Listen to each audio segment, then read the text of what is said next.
બસ જો આજે અમારો સેકન્ડ ડેનો લુક રેડી છે.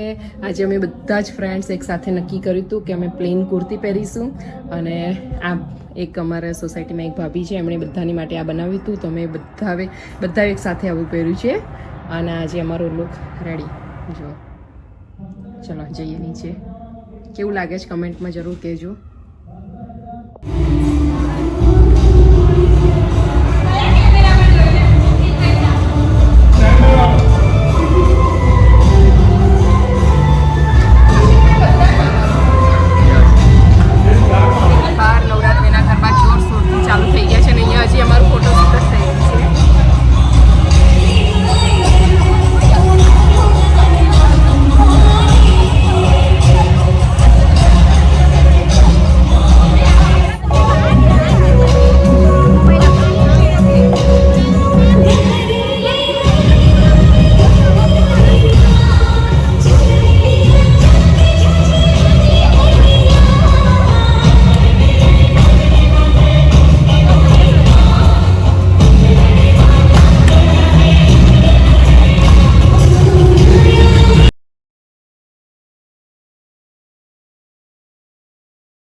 જો રાતના 1:30 વાગ્યા છે અને અમે હમણાં જ ઘરે આવ્યા, હજી જસ્ટ આવ્યા જ છીએ.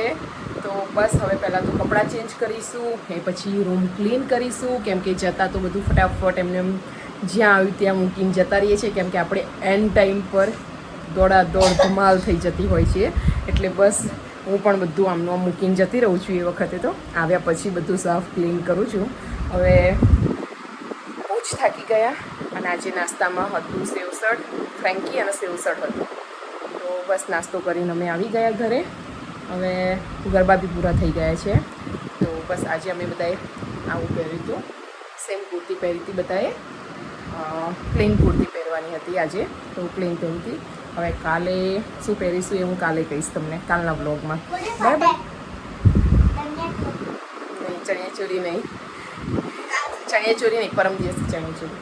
ઓકે, આજે સેકન્ડ ડે હતો, હજી કાલે થર્ડ ડે અને એના પછી ફોર્થથી ચણિયાચોળી. ઓકે, હા.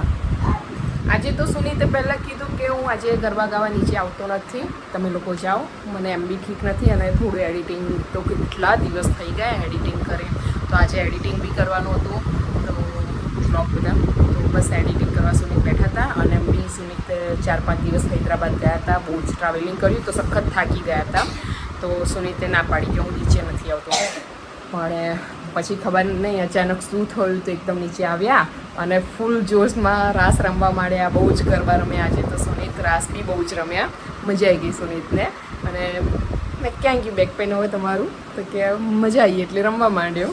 તો બસ સુનીત પણ હજી નીચે છે, હજી આવ્યા નથી. હો, ઉપર અમે લોકો આવી ગયા છીએ. તો બસ ચલો, એ તો આવશે, અમે અમારી રીતે ફ્રી થઈએ. બાય, ગુડ નાઇટ, જય શ્રી કૃષ્ણ, બાય.